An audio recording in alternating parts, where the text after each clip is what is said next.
Hola, mi nombre es Catherine Basto y soy estudiante de Geología. Las ondas coherentes. Como ya sabemos, el ojo humano no puede seguir los cambios tan rápidos, o sea que no podemos observar efectos de interferencia. Esto quiere decir que las fuentes de luz son incoherentes. Entonces, para observar interferencia en ondas de dos fuentes, tenemos que cumplir las siguientes condiciones, que son que las fuentes deben ser coherentes, o sea, que deben mantener una fase constante la una con respecto a la otra.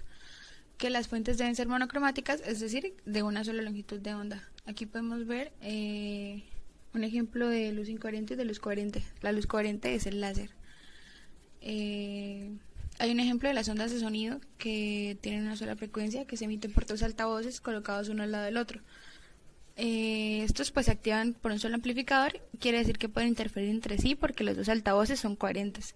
La diferencia de fase o desfase entre dos ondas es la diferencia entre sus dos fases. Normalmente esta diferencia de fase se mide en un mismo instante para las dos ondas, pero no siempre en el mismo lugar del espacio. En el desfase los puntos tienen que estar separados por un número entero de longitudes de onda, ya que si esta diferencia de fase es un múltiplo impar de pi, los puntos están en situación contraria y esto quiere decir que cuando uno es máximo y el otro es mínimo y viceversa, se dice que están en oposición de fase. Aquí podemos ver un ejemplo de la fase y del desfase que se encuentra entre dos ondas. Este es otro ejemplo en el que podemos ver una onda que nos señala la corriente en el condensador y la otra que nos señala el voltaje en un condensador. Aquí el desfase sería de pi medios.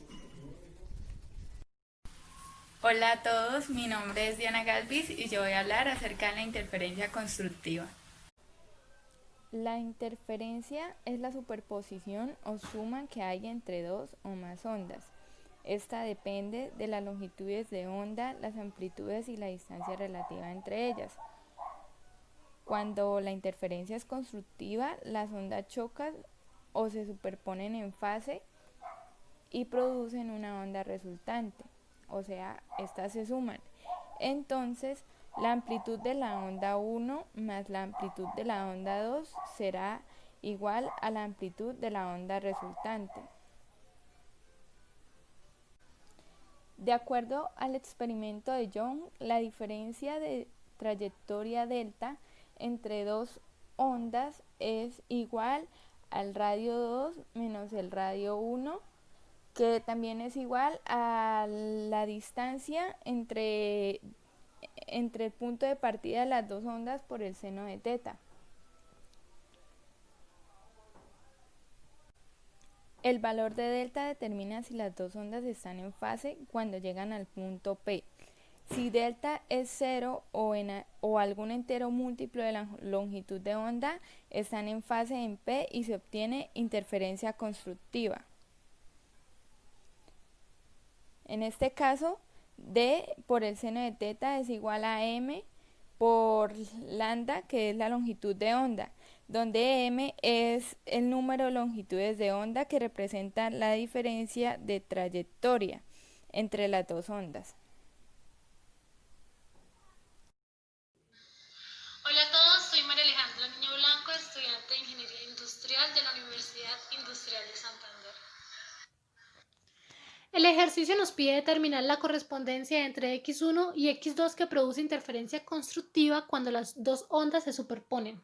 Partimos corroborando que las dos ondas son coherentes, ya que tienen la misma longitud de onda y la misma frecuencia.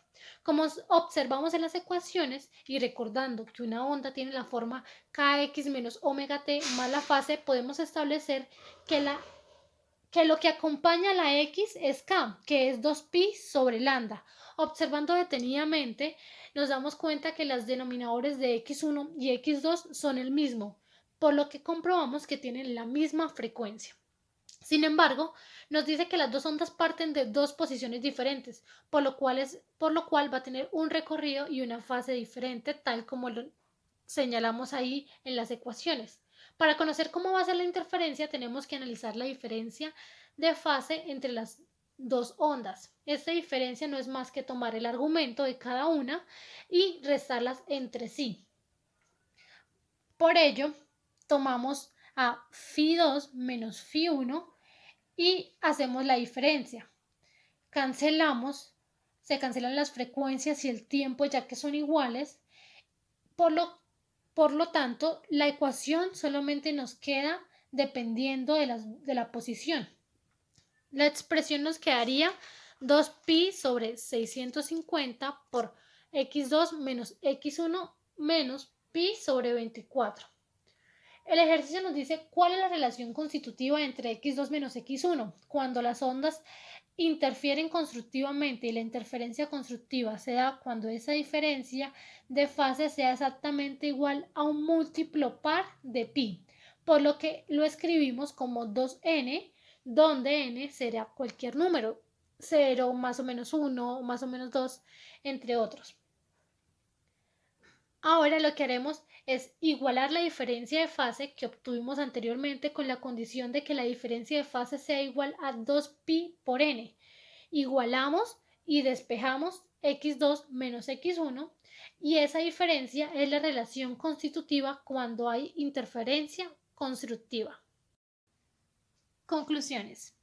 1. La correspondencia entre x1 y x2 que produce interferencia constructiva cuando las dos ondas se superponen está dada por la relación x2 menos x1 igual a 650 nanómetros por n más 1 sobre 48 avos. 2. El resultado nos muestra que solo se puede obtener un máximo en las posiciones en las que se satisface la condición encontrada.